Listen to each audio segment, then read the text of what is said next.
कि जब भगवान राम कवि बने तो अचानक उनको ऐसा लगा कि सीता जी की सुंदरता के लिए भी तो कोई उपमा देनी चाहिए। तो भगवान श्री राम जब ढूंढने लगे तो उनको लगा कि अब मैं क्या करूं, झूठी वस्तु तो पूजा में अर्पित नहीं की जाती। तो उन्होंने कहा मैं सीता जी के लिए कोई उपमा तो देता, लेकिन सब उपमा कभी रहे जुठारी, तो कहीं पट करूं विदेह कुमारी। झूठी वस्तु में कैसे अर्पित करूं। ये सांसारिक कवियों ने जितनी उपमाएं थी उन्हें संसार की सुंदरता में लगा के झूठा कर दिया, तो देह कुमारियों को में जो लगा दिया गया वो विदेह कुमारी में कैसे लगाऊं। तो सीता जी का नाम भी विदेह कुमारी, ये साहित्य का एक अपना आनंद है। नाम भी चुनते हैं, बोले कवि देह कुमारियों को देखते हैं और ये विदेह कुमारी है। गोस्वामी जी को लगा कि ये तो कवियों पर बड़ा हस्तक्षेप है। किसी ने गोस्वामी जी से कहा अब प्रभु ने जो आक्षेप किया कवियों पर तो आपको निराकरण करना चाहिए, सीता जी के लिए कोई नई उपमा ढूंढिए जो झूठी ना हो। तो गोस्वामी जी ढूंढने लगे।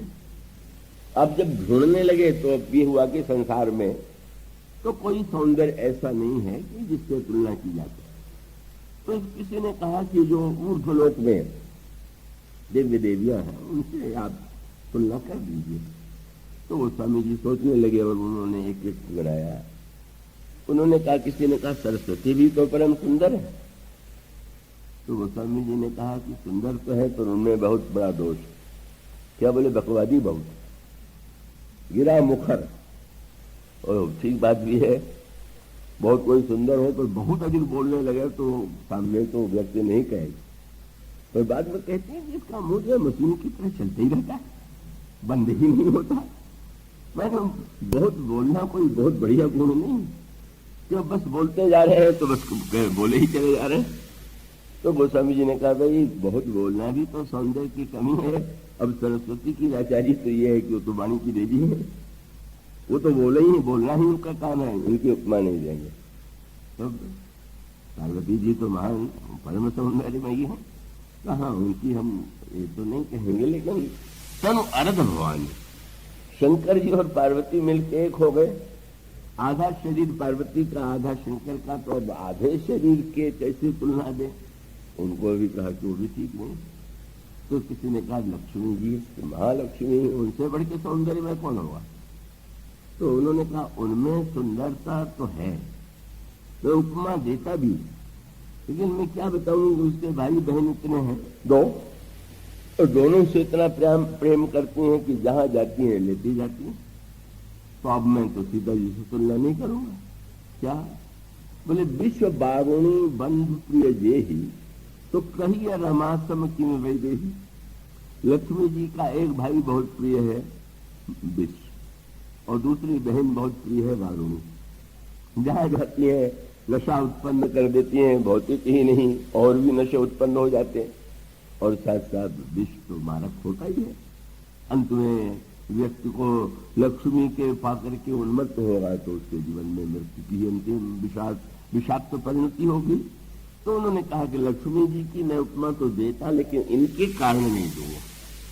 तो फिर अब उन्होंने कहा अब मैं एक नई लक्ष्मी बनाऊंगा, और वो नई लक्ष्मी की, वो नई लक्ष्मी माने सुंदरता में जितने दोष हैं उन दोषों को मिटाने की चेष्टा। अब गोस्वामी जी ने जो कहा वो तो बहुत ही विलक्षण उपाय थे। उन्होंने कहा कि समुद्र मंथन होना चाहिए, समुद्र मंथन में मथानी चाहिए, समुद्र मंथन में रस्सी चाहिए, का समुद्र मंथन में मथने वाला चाहिए।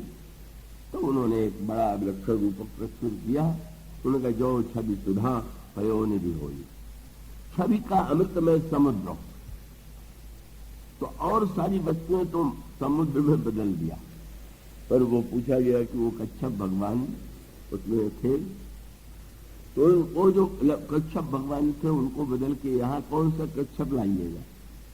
तो उन्होंने कहा नहीं, और सारी वस्तुएं बदलूंगा पर वो कच्छप वही रहेगा। तो शब्द क्या है, जो छवि सुधा पयोनिज होई, परम रूप में कच्छप सोई। और उसकी बहुत बड़ी बात कह दी, आगे चल करके उसको आप पढ़ेंगे तो समझ लेंगे। पर्वत चाहिए मंदराचल, तो उनका ये जो है श्रृंगार रस जो है यही मंदराचल पर्वत, और शोभा जो है वही वासुकीनाथ के रूप में रस्सी, और कामदेव जब मंथन करेगा, ये वस्तुएं तुलसीदास जी ने एकत्र की। अब इसका सूत्र क्या है? उन्होंने कहा श्रृंगार रस मंदराचल है, पर मंदराचल के साथ समस्या यह है कि मंथन करने के लिए उसको रस्सी से आवेष्टित रखना होगा। रस्सी नहीं होगी तो मथानी एक और ढुलक जाएगी। और दूसरी समस्या समुद्र मंथन में ये थी कि जब मंथन के लिए समुद्र में मंदराचल पर्वत को डालने की चेष्टा की गई तो नीचे की ओर पाताल में जाने लगा। अब क्या हो? और तब भगवान ने कछुए का रूप बनाया और उनकी पीठ पर उस पर्वत को रख दिया गया, पर्वत स्थिर हो गया। अपनी मधुर गोस्वामी जी की कल्पना है।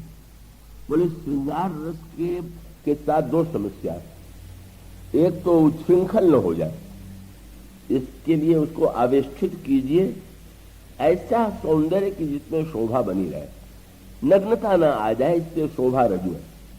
पर दूसरी बात कितनी सुंदर है कि श्रृंगार रस का मंदराचल अधोगामी हो जाएगा, पर भगवान से उसको जोड़े रखेंगे।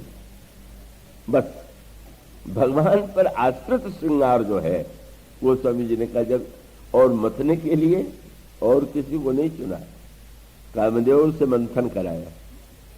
महाराज ये काम को आप क्यों ले आए? मानो गोस्वामी जी का अभिप्राय ये है कि काम दूसरों के मन में उच्छृंखलता और वासना की सृष्टि करता है, पर जब मंथन करके वो प्रकट करेगा तो उसमें जो लक्ष्मी प्रकट होंगी वो काम की पुत्री होंगी। और कोई व्यक्ति अपनी पुत्री की ओर दूसरों को वासना युक्त बनाने की चेष्टा नहीं करेगा। इसलिए उन्होंने कहा यही विधि उपजय लक्ष्य जब सुंदरता सुख मूल, तदपि सकोच समेत कवि कहीं सीय समतूल। मानो उस सौंदर्य में जिसमें विष न हो, इसलिए सुधा का समुद्र है, वह सौंदर्य जो अधोगामी न बनावे, वह सौंदर्य जो मर्यादित हो, भगवान से जुड़ा हुआ हो, और व्यक्ति के मन को वासना युक्त न बना करके वो व्यक्ति के मन को ऊर्ध्वमुखी बनावे।